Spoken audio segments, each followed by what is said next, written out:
अस्सलाम वालेकुम, कैसे हैं आप सब? उम्मीद करता हूँ सब खैरियत से होंगे। मैं आपके साथ बासित महमूद हूँ और आप देख रहे हैं मेरा यूट्यूब चैनल किताबी ज़िंदगी। आज बात करूँगा कि जिस इंसान को हम दुआओं में मांगते हैं, जो इंसान हमारे लिए बहुत ख़ास होता है, तो ऐसा क्या करें कि वो इंसान भी हमें दुआओं में मांगने पर मजबूर हो जाए। कभी कभी हम किसी इंसान को इतना ज़्यादा चाहने लगते हैं कि उस इंसान का ख्याल हमारी दुआओं का हिस्सा बन जाता है। ये चाहत यूं ही नहीं आती, ये वक्त के साथ, एहसासात के साथ और दिल की गहराइयों के साथ जुड़ी होती है। तो आपकी एम्पैथी लाइफ थी, उसको उसने फिल कर दिया। आपकी लाइफ में आया तो उसने खुशियाँ दी, उसने आपको सुकून भी दिया और वो आपकी ज़िंदगी में ऐसे बन गया कि आप उसको दुआओं में मांगने लगे कि या अल्लाह इसको मेरी लाइफ से कभी दूर ना कर। साइकोलॉजी के मुताबिक हमारा दिमाग उस शख्स से वाबस्ता यादों और उसके साथ जज्बात को बार बार दोहराता है और यही रेपुटेशन फिर उसे दिल के साथ जोड़ देता है। उस वक्त वो शख्स सिर्फ एक शख्स नहीं रहता, बल्कि एक एहसास बन जाता है और फिर वही एहसास दुआ बनकर लबों पर आता है। लेकिन अब ऐसा क्या करें कि वो शख्स जो हमारी दुआओं का हिस्सा है, हम भी उसकी दुआओं का हिस्सा बन जाएं। अब बात का जवाब तो बहुत सादा है, लेकिन मगर आसान नहीं है। दूसरे इंसान की दुआओं का हिस्सा बनने के लिए हमें कुछ एफ़र्ट्स लगानी पड़ती हैं। जैसे उसने किया वैसे ही काम हमने करने होते हैं। जब आप किसी के लिए सच्चे बन जाते हैं तो उसका सुकून, उसकी खुशी, उसकी तकलीफ़ सब आपको अपनी लगने लगे तो दिल को महसूस करने लगता है।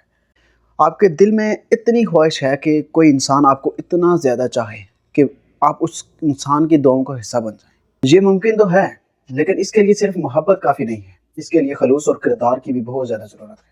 चीज़ याद रखें कि दिल साफ़ रखें और लोग वही रिश्ता याद रखते हैं कि जो हमारे दिल को सुकून दे, जो बिना कुछ बोले हमारे काम आए, जो वक्त पर हमारे काम आए, जो बिना कुछ बोले हमारा साथ निभाए। और जब याद रखें कि आप किसी इंसान की दुआओं का हिस्सा बन जाएं तो वो आपको अपनी दुआओं में शामिल किए बिना नहीं रह सकता। याद रखें कि इंसान हमेशा उस शख्स को याद रखता है कि जो बिना उसके बोले उसकी मुश्किल घड़ी में उसके साथ खड़ा हुआ हो।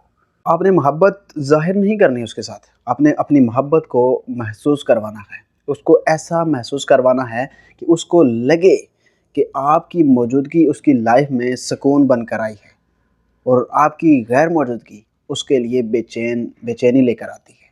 तब वो इंसान आपके लिए जो है ना वो दुआ करेगा। जैसा कि वो इंसान आपके लिए सुकून बनकर उतरा और आप दुआओं में मांगते हो कि अल्लाह उसको आपसे दूर ना करे, इसी तरह उसको भी आपने यही महसूस करवाना है। उसके लिए उसकी ज़िंदगी का सुकून बनना है कि मौजूदगी उसके दिल को सुकून दे, आपकी बातें उसकी रूह को छू जाएं।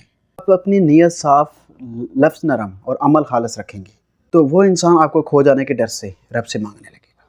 याद रखें कि दुआ में सिर्फ वही इंसान मांगा जाता है कि जो दिल में घर कर जाए। आपको ऐसा इंसान बना दे कि आपको ना सिर्फ याद रखा जाए बल्कि आपके लिए दुआएं की जाएं, आपको अपनी दुआ का हिस्सा बना दिया जाए, अपनी दुआ में मांगा जाए।